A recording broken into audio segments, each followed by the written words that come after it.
नमस्कार दोस्तों, स्वागत है आप सभी का डेली 11 में। देखते हैं अपने आज के करंट अफेयर। आज डेट है 11 दिसंबर 2022। ठीक है दोस्तों, शुरू करते हैं पहले क्वेश्चन के साथ बिना किसी देरी के, क्योंकि आप सभी जानते हैं समय ही सब कुछ है। पहला क्वेश्चन आपके सामने, आज यानी कि 11 दिसंबर 2022 को कौन सा दिवस मनाया जाता है? ऑप्शन ए आप देख पा रहे हैं, यूनिसेफ दिवस। करेक्ट आंसर ऑप्शन ए ही होगा दोस्तों, यूनिसेफ दिवस आज के दिन मनाया जाता है। बात करते हैं ऑप्शन बी की, अंतर्राष्ट्रीय भ्रष्टाचार उन्मुक्त दिवस। अंतर्राष्ट्रीय भ्रष्टाचार मुक्त दिवस, करेक्ट आंसर होगा 9 दिसंबर। याद रखने का तरीका सिंपल है दोस्तों, अगर आप चाहें तो मैं बता देता हूँ। अंतर्राष्ट्रीय भ्रष्टाचार मुक्त, भ्रष्टाचार से सभी मुक्त होना चाहते हैं ना दोस्तों, यानी कि 9 भ्रष्टाचार मुक्त, NO, ठीक है, 9 दिसंबर। मानव अधिकार दिवस यह मनाया गया है कल, यानी कि 10 दिसंबर। विश्व एड्स दिवस 1 दिसंबर। कंप्यूटर दिवस 2 दिसंबर। विकलांग दिवस 3 दिसंबर। मृदा दिवस 5 दिसंबर। ठीक है दोस्तों। सशस्त्र सेना दिवस 7 सितंबर। यहाँ पर एक शब्दावली है दोस्तों, ऑप्शन में आपने देखा यूनिसेफ। इसके बारे में जानना बहुत महत्वपूर्ण है, जानते हैं इसके बारे में। हम रोज एक संगठन पर चर्चा करते हैं दोस्तों, आपको पता नहीं है, आपका रोज एक संगठन, एक मैप, स्ट्रैटेजी के, हिस्ट्री, पॉलिटी, ज्योग्राफी सभी रेडी होता रहता है इस करंट अफेयर के माध्यम से। यूनिसेफ फुल फॉर्म देख लीजिए, united nation international children's emergency fund. Hindi माध्यम के छात्रों के लिए संयुक्त राष्ट्र अंतर्राष्ट्रीय बाल आपातकालीन कोष, यह थी इसकी फुल फॉर्म। बात करते हैं स्थापना की, 11 दिसंबर 1946। इसकी आप डेट भी याद रखिएगा, 11 दिसंबर, ठीक है, 1946। मुख्यालय इसका न्यूयॉर्क में स्थित है दोस्तों। सदस्य इसके 190 से अधिक देश हैं। अध्यक्ष इसके वर्तमान में कैथरीन रसेल हैं। इसका मुख्यालय, इसकी स्थापना, इसकी फुल फॉर्म याद रखिएगा दोस्तों, ठीक है। बढ़ते हैं आगे। उत्तराखंड राष्ट्रीय शिक्षा नीति। उत्तराखंड ने राष्ट्रीय शिक्षा नीति 2022 लागू करने वाले हमारा जो देश है उसमें हमारा स्थान क्या रहा है उत्तराखंड वासियों का? ऑप्शन ए प्रथम, बी द्वितीय, सी तृतीय, डी चतुर्थ। दोस्तों क्वेश्चन इंपॉर्टेंट हो जाएगा क्योंकि उत्तराखंड का इसमें स्थान रहा है, ऑप्शन ए आप देख पा रहे हैं, प्रथम। उत्तराखंड की टॉप रैंक रही है राष्ट्रीय शिक्षा नीति 2022 को लागू करने में, तो क्वेश्चन इंपॉर्टेंट हो जाएगा, उत्तराखंड का प्रथम स्थान है। उत्तराखंड के बारे में जान लेते हैं दोस्तों। ये हम तथ्य रोज ही डिस्कस करते हैं, आपको ये रट जाने चाहिए, यही हमारा मेन उद्देश्य है, इसलिए हम इसमें आपको रोज डिस्कस करते हैं। उत्तराखंड का मैप आप यहाँ पर देख पा रहे हैं, इसके बारे में जानते हैं दोस्तों।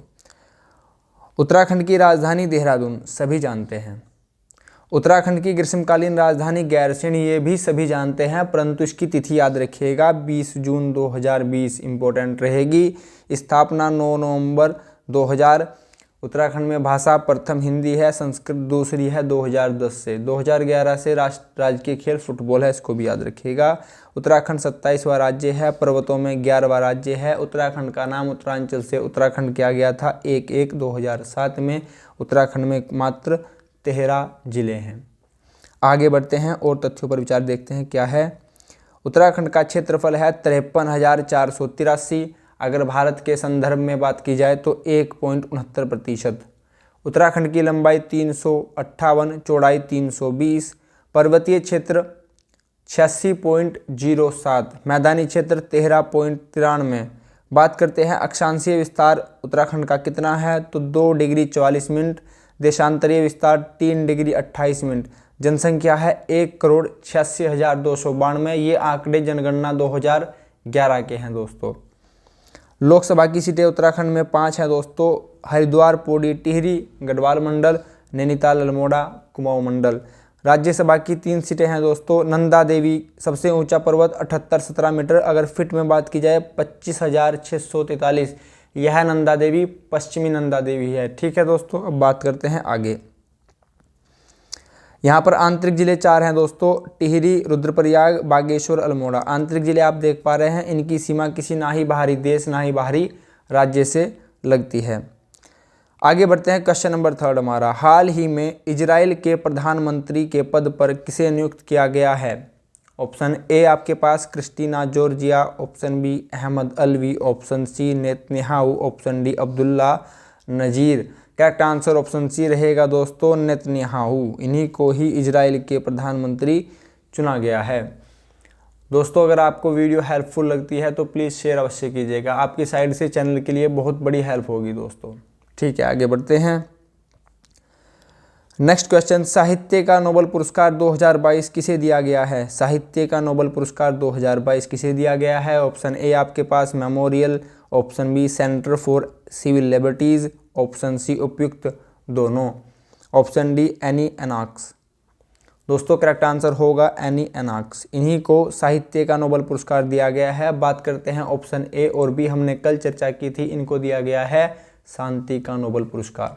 ठीक है, आगे बढ़ते हैं, जानते हैं एनी एनॉक्स के बारे में। यह कौन है, कहाँ से हैं, जन्म के जो भी इनसे संबंधित तथ्य हैं। इनका जन्म दोस्तों फ्रांस में हुआ था 1940 में। क्वेश्चन आ सकता है कि भी हाल ही में साहित्य का नोबेल पुरस्कार एनी एनॉक्स को दिया गया, यह कहाँ के निवासी हैं? करेक्ट आंसर होगा फ्रांस। फ्रांस की राजधानी पेरिस है, पेरिस में ही ईफिल टावर है। इनके देश याद रखिएगा, जन्म आप ना भी याद रखें तो कोई बड़ी बात नहीं होगी।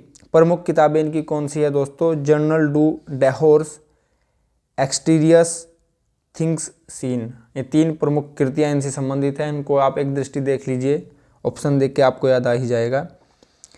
क्वेश्चन नंबर 5 हमारा, वर्तमान में CAG मुख्य शब्दावली, CAG के पद पर कौन आसीन है? वर्तमान में कौन CAG है? CAG क्या है, वर्तमान में कौन है, चर्चा करेंगे। ऑप्शन ए आपके पास Girish Chandra Murmu, option B Draupadi Murmu. Option B तो करेक्ट नहीं होगा क्योंकि आप जानते हैं यह वर्तमान में हमारे राष्ट्रपति हैं द्रौपदी मुर्मू। महिला की बात करें तो ये इनका क्रम आता है दूसरा। अगर बात करें जनजातीय महिला की तो इनका क्रम आता है प्रथम। बिल्कुल सही, प्रथम महिला राष्ट्रपति प्रतिभा पाटिल। राजनाथ सिंह रक्षा मंत्री, अमित शाह गृह मंत्री। तो करेक्ट आंसर इस दृष्टि से ऑप्शन ए हो जाएगा, गिरीश चंद्र मुर्मू वर्तमान में CAG है। ये CAG है क्या, इतना तो याद कर लिया कि ठीक है गिरीश चंद्र मुर्मू CAG हैं। तो CAG क्या है देखते हैं दोस्तों। CAG यानी कि controller and auditor general of India, नियंत्रक और महालेखा परीक्षक। पॉलिटी की बात करें तो इनका अनुच्छेद संविधान में 148। जैसा कि मैंने आपसे कहा था ये कहने को ही करंट अफेयर है दोस्तों, लेकिन यहाँ पर हम जीके का जो भी डायमेंशन हो सकती है सभी डायमेंशनों में जाने का हमारा प्रयास रहता है। जैसे कि यहाँ पर पॉलिटी से क्वेश्चन आ जाएगा 148। क्वेश्चन आपके सामने कैसे आ सकता है दोस्तों? हाल ही में क्वेश्चन आएगा, हाल ही में CAG के पद पर गिरीश चंद्र मुर्मू को नियुक्त किया गया है, संविधान में यह कौन से अनुच्छेद में वर्णित है? ऑप्शन ए 145, 146, 47, 48। करेक्ट आंसर 148 हो जाएगा। आगे बढ़ते हैं दोस्तों, क्वेश्चन की जितनी डायमेंशन पर आप जा सकते हैं जाइएगा, चीज़ों को एक्सपेंड कीजिएगा, चीज़ें भी याद होंगी दोस्तों। देश में सबसे अधिक क्वेश्चन इंपॉर्टेंट हो जाता है, अक्षय ऊर्जा क्षमता वाला राज्य कौन सा है? Option A Uttarakhand, B Karnataka, C Jammu Kashmir, D Manipur. Correct answer रहेगा दोस्तों ऑप्शन बी, यहाँ पर कर्नाटक ही देश में सबसे अधिक अक्षय ऊर्जा क्षमता वाला है। अगर आप यहाँ पर जम्मू कश्मीर को देखेंगे दोस्तों, जम्मू कश्मीर से 370 हट चुकी है। जम्मू कश्मीर अब पहले राज्य था, अब केंद्र शासित प्रदेश यूनियन टेरिटरी बन चुका है। जम्मू कश्मीर से जम्मू कश्मीर और लद्दाख को 2 यूनियन टेरिटरी केंद्र शासित प्रदेश बना दिए गए हैं। इनकी तिथि आपसे पूछी जा सकती है 31 अक्टूबर 2019, इसको रट लीजिएगा 31 अक्टूबर 2019। ठीक है दोस्तों, अब आगे बढ़ते हैं, देखते हैं। अगर मैं आपसे पूछ लूँ वर्तमान में कितने केंद्र शासित प्रदेश हैं तो इसका जवाब होगा 8। वर्तमान में कितने राज्य हैं, इसका जवाब होगा 28। ठीक है दोस्तों, आगे बढ़ते हैं, जानते हैं कर्नाटक के बारे में दोस्तों। कर्नाटक भारत का दक्षिण राज्य में से कर्नाटक आप यहाँ पर देख पा रहे हैं। पहले कर्नाटक की लोकेशन को एक दृष्टि में ले लेते हैं। कर्नाटक के दक्षिण में दोस्तों यहाँ पर केरल और तमिलनाडु की सीमा स्पर्श हो रही है। पूरब की बात करें तो तेलंगाना आंध्र प्रदेश की सीमा, दक्षिण उत्तर की बात करें महाराष्ट्र, और यहाँ पर छोटा सा आप गोवा देख पा रहे हैं। बात करें पश्चिमी सीमा की तो यहाँ पर अरब सागर आप देख पा रहे हैं। ठीक है दोस्तों, अब यहाँ पर कर्नाटक से जो भी तथ्य महत्वपूर्ण होंगे एक दृष्टि देख लीजिए। राजधानी बेंगलुरु को ही सिलिकॉन वैली स्थित है दोस्तों। अगर विश्व के परिप्रेक्ष्य में बात की जाए तो कहाँ पर है? America California. ठीक है, कर्नाटक में लोकसभा सीट 28 है, राज्यसभा सीट 12 है। मैंने आपको कल भी कहा था अगर आप इनको एक साथ याद करना स्टार्ट करेंगे तो कभी याद नहीं होगा। आप रोज एक राज्य को देखिए, जैसे कि हम करंट अफेयर में रोज एक राज्य ले रहे हैं। कल हमने तेलंगाना पर बात की थी दोस्तों, आज हम कर्नाटक पर बात कर रहे हैं। लोकसभा सीट 28, राज्यसभा 12, रट लीजिएगा। कर्नाटक में बांदीपुर नेशनल पार्क, भद्राभ्यरण नगरहोल राष्ट्रीय नेशनल पार्क, अंसी राष्ट्रीय park, Kudremukh national park, Bannerghatta national park तथा सिलिकॉन वैली। यहाँ पर ये तथ्य आप एक बार पढ़ लीजिए, 2 बार पढ़ लीजिए, 3 बार पढ़ लीजिए, चीज़ें अपने आप याद हो जाएंगी। आगे बढ़ते हैं दोस्तों। Question number 7, women prize for fiction 2022 Ruth Ozeki को मिला है। क्वेश्चन से ही ये क्वेश्चन बन रहा है, याद रखिएगा। 2022 का वुमेन प्राइज फॉर फ्रिक्शन 2022 किसे दिया गया है? तो रूथ ओजेकी, रट लीजिएगा इसको। अब बात करते हैं ये कहाँ की निवासी हैं। जैसा कि हमने बात किया एनी एलेक्सा फ्रांस की हैं, तो यहाँ पर पूछा गया है रूथ ओजेकी कहाँ की है। Option A Bharat, B America, C Canada, D Japan. Correct answer रहेगा ऑप्शन सी दोस्तों, कनाडा। ये कनाडा की निवासी हैं, इन्हें ही 2022 का वुमेन प्राइज फॉर फ्रिक्शन दिया गया है। क्वेश्चन इंपॉर्टेंट है। नेक्स्ट क्वेश्चन, क्वेश्चन नंबर 8 हमारा, हाल ही में भारत में किसने गलत सूचना विरोधी अभियान चलाया है। की पॉइंट रहेगा यहाँ पर, गलत सूचना विरोधी अभियान भारत में किसने चलाया है। आपके सामने ऑप्शन है Facebook, WhatsApp, Twitter, Google. Correct answer option D रहेगा दोस्तों, गूगल ने ही भारत में जो गलत सूचना फैलाई जाती है उसके प्रति यहाँ पर उसके अगेंस्ट में है अभियान चलाया गया है, गूगल ने चलाया है। क्वेश्चन इंपॉर्टेंट है, गूगल के बारे में जान लेते हैं, देखते हैं गूगल से संबंधित। इसके संस्थापक हैं दोस्तों लैरी पेज और सर्गी ब्रिन। क्वेश्चन पूछा गया है, इसकी स्थापना 1998 में हुई थी। आप तिथि मत याद रखिएगा, 4 सितंबर इतना इंपॉर्टेंट नहीं है, लेकिन इसका सन याद रखिएगा, 1998 में गूगल की स्थापना की गई थी। फाउंडर थे इसके लैरी पेज और सर्गी ब्रिन। बात करते हैं इसके मुख्यालय की, कैलिफोर्निया, संयुक्त राज्य अमेरिका में। अभी मैंने आपसे बताया कैलिफोर्निया में क्या है, सिलिकॉन वैली।